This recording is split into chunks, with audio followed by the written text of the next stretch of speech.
the most entertaining 11 minutes of your entire day. I am Jake, and this is Jake's Takes. 11 minutes of insight from an 11-year-old perspective. You listen to the news, you watch TV, and you browse the internet. But now it's time to hear the stories and headlines from my point of view. So welcome to my podcast, Jake's Takes. Please hit the subscribe button on my YouTube channel, if you can. Buckle up, because it's game time.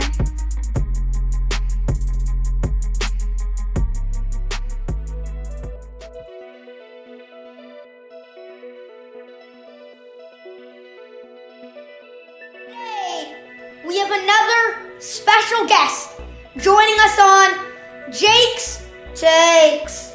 Our guest is a hockey coach, an author, and the founder of NTC Hockey. He is an award winner and TEDx speaker. In 2019, our guest was a semi-finalist for the NHL's Willie O'Ree Community Hero Award. He has been featured on the NHL Network, Fox Sports, and Breakfast Television. He has trained thousands of athletes, including Tyler Seguin of the Dallas Stars and P.K. Subban of the New Jersey Devils.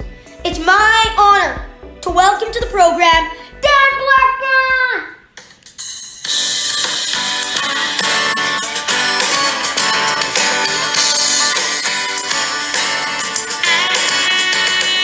Thanks for being here today. What's up, Dan? Hey Jake, what's going on, man? Thanks for having me on the show. Fantastic. I'm doing all right. Thank you for asking. My school was forced to close down this week because of COVID, so I'm chilling at home. Nice. Well, you get to spend time with family and crush more podcasts. So booyah to you. Yeah, we got some exciting topics to discuss, so let's jump right in. Sound okay? Sounds good to me. Let's do it.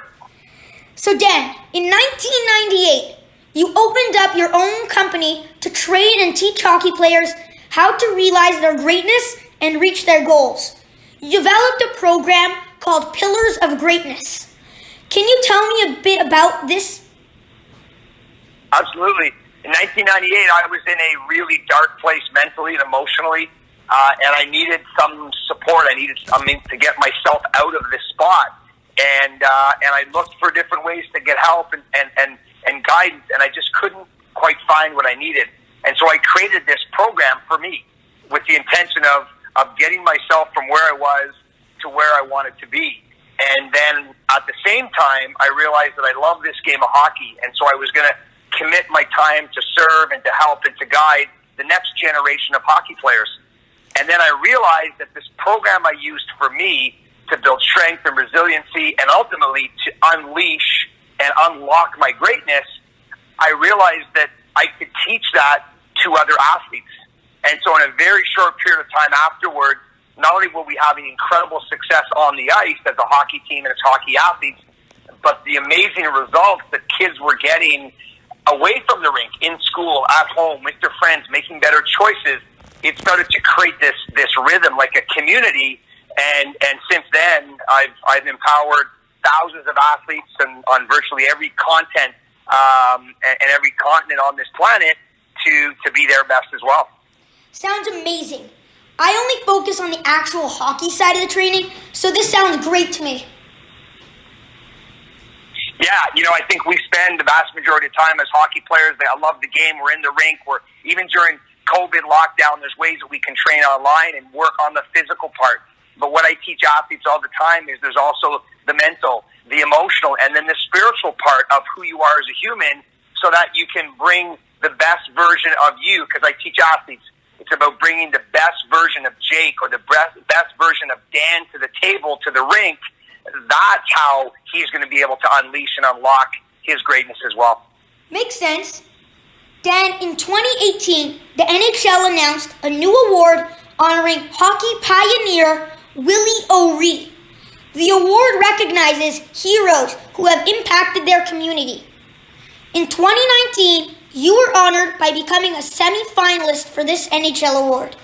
How special was this moment, Dan? And describe how it came about. Hey, thanks for pointing that out. It's interesting that one of the 5 key areas of my life that helps me swing the pendulum to be successful and live a more fulfilled life is about service, is about giving back. And yes, service as it relates to, community service in school, right? Most students have to do something, but I teach about the value of service, of being kind, being compassionate, being generous, being patient with other people. And so for the last 22, 23 years, I've been walking that walk. I've been coaching hockey. I've been involved in different community events. I've been giving back at every turn, every chance I could. And I was approached in the end of 2018, start of 2019, and told that someone had nominated me for the Willie O'Wee Community Hero Award. And it was not something, and to your listeners, I implore you to follow the same theology and the same philosophy in your life. It wasn't about me going out and trying to win an award. It was me showing up and being the best version of me possible by caring for others, by putting other people's feelings and concerns ahead of mine, and being the best person I could be. That attracted the award to me and gave me the opportunity to stand on that stage with other incredible community heroes. Good for you, Dan. That's a tremendous honor. To be in a conversation for the NHL award is mind-blowing. That's outstanding. Yeah, thanks. When I got the call the first time, I sat there, and I had to ruminate. I had to soak into it and allow this, the experience and the understanding that here I was, just living my life, going about my business. You talked in your intro about Tyler Seguin and P.K. Subban. Those are 2 of countless other NHL players I've helped over the years, and to be recognized was it was a humbling experience for sure. So Dan, I understand you worked closely with NHL stars Tyler Seguin and P.K. Subban.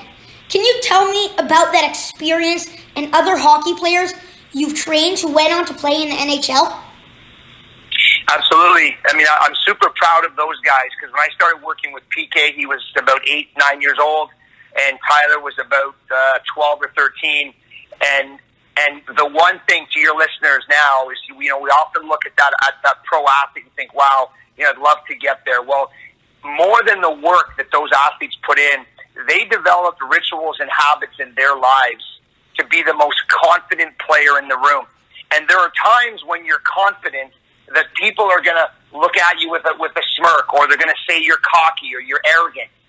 And PK, to a perfect example, he's always been that guy. He never cared what other people thought about him. He wasn't trying to prove people wrong, and he wasn't trying to show people up. He was just walking in his greatness and doing the best that he could do to be good for him and also to serve other people. And Tyler Seguin was the same thing. He was really about showing up, honoring, respecting the game, respecting teammates, respecting opponents, but also having this inner drive, this inner belief that he knew when push came to shove that he was going to be the guy that could get the job done. And as is the case, in most times he was. I love Seguin. I watch him every summer at a private game he has with any other NHLers. We got our own handshake. It's pretty sick. He's a great guy. Man. Yeah, I love that. I love that. So many of these players, and again, I say this to players all the time, Jake, and oftentimes we look at the NHL player and we think, hey, when I get to that level, then I can give back. Then I can have a special handshake with an 11 or 12 or 16-year-old. And I say to players all the time, if you're 11 or you're 12, find a 7-year-old or a 6-year-old or a 9-year-old that's playing at a level below where you are, and create that same connection. Give that same impact and experience to that younger kid that you're getting from that older athlete, because you have that same presence. When you look at a 6 or 7-year-old and they look up at you and what you can do on the ice and how you can play, you are their Tyler Seguin. You are the version of, oh my gosh, I wish I could be that good. I wish I could be like that player. So let's make sure that all of the younger athletes, that you're still looking back and reaching down and supporting the next generation, the next wave. And whether it's a handshake like you've got with Tyler, Jake, or it's recognizing, giving them feedback, giving them a pat on the back, giving them a smile when you see these younger athletes, it can completely change a player's life. Okay, Dan, you know what time it is on Jake's Takes? It's game time! Let's do it. As always, we will be playing Rapid Fire. I will ask you a bunch of short questions, and you answer them as quick as you can. Deal? Let's do it. Booyah, let's bring it on, big boy. Let's go. 5, 4, 3, 2, 1. Name one thing you would put on your bucket list. Getting to the top of Mount Everest. Hot dogs or hamburgers? Hot dogs all day long. Name one thing that annoys you the most. When someone says, it's been a slice. If you could trade lives with anyone for a day, who would it be? Oh, that's a tough one. I would say my dad. Gold or silver? Silver, baby. Silver. Morning person or a night person? I love both, but morning. I'll put morning first. Name one item you could never live without.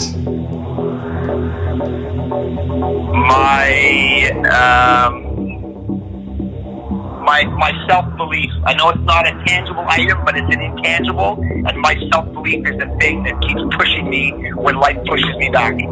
Stairs or elevator? Oh man, this is a good one. Look, I gotta say stairs is the right thing to do, but I'm gonna go with elevator. Nike or Adidas? Nike. Name one thing you cannot do. Play the piano. We have a winner! Danny is in the house! Wow, Dan, you got skills, my friend. You just rocked the rapid fire. Booyah! Hope that wasn't too much pressure. No, man, that was good. I love it. I was in the hot seat. We good to continue the interview for just a few more quick questions? Yeah, let's do it. Okay, Dan. Several years ago, you authored a book, When the Puck Drops. 17 stories that will shock you and inspire you.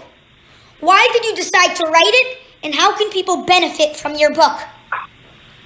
I wrote that book because people looked at me as all of these other elite NHL stars that they've seen me work with and see me train. And I knew and I know that there are thousands of other athletes that have had incredible successes through their time playing hockey, but those successes may not be the NHL.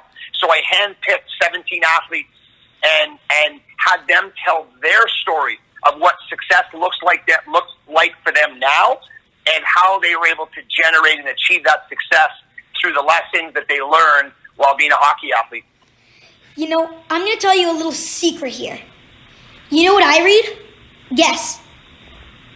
I don't know. Chicken Soup for the Soul. The NHL standings. Aha! So Dan, you've been a guest on the NHL Network, Fox Sports, Breakfast Television, and others. All very impressive shows. But right now, you are a guest on an even better show, Jake's Takes. What message can you give me and other young athletes who are unable to play or train because of COVID-19? I love it. That's a phenomenal question, and you're right. I'm totally stoked to be on Jake's Takes, and everybody should be dialed in listening to your content. I would say my message is twofold, Jake, and to your audience, I want you to listen up, is that life pushes against us. It is about resistance. What we're going through right now, whether it's COVID, maybe it's an injury, maybe it's a health issue with someone that you love or care for, we are going to be faced with resistance. And we can only grow in resistance. I'm going to say that again. We only grow in resistance. We go to the gym, we put more weight on the bar because we need that extra resistance. That is the way we grow physically, spiritually, mentally, and emotionally. So in these times, get locked in. Take this moment to dial into your ability to push into the resistance. Find something to do that you can't do on the ice. Find a way to develop yourself now so that you can take advantage of this downtime to grow, if not physically, in one of those other three areas. And the second thing is give. Lead with kindness. Number one, be kind to yourself. When you're feeling down, when you're struggling, when you're having a hard time, talk about what's going on for you. The greatest amount of kindness we can show, compassion we can show ourselves, is telling our truth to someone or people that we care about and who we know will be there for us. So get those feelings out, the sadness, the fear, the worry, the frustration, the excitement, the enthusiasm. Share all of that with the people you care about, and then make sure that you share that message forward and you provide that same level of kindness and compassion for other people in your life, because that young boy or that young girl that you're sitting beside, you're talking to, you're looking at, you're following on Insta or on social, there's a good chance that they're going through some hard times too. So by you leading with yours, having the courage to speak your truth, you're opening up a doorway for someone else to step up, because they look at Jake or they look at Bobby or they look at Joanne and they say, if they did it, then maybe I can do it too. And just by osmosis, you're giving other people the chance to step up and share their truth and continue to move the kindness forward. Awesome answer. Dan, what else can I say? You've been a phenomenal guest. I want to thank you for taking the time to join me on Jake's Takes. And I hope I can come train with you in the nearby future. Yeah, anytime you want to come in when we get our doors back open, once the lockdown 2.0 is over, I'd love to have you in the center. And man, it's my pleasure. I said at the outset, I have tons and tons of crazy mad respect for what you're doing. So keep doing what you're doing, sharing the message. And it was my absolute pleasure to be on your show. Thanks, Dan.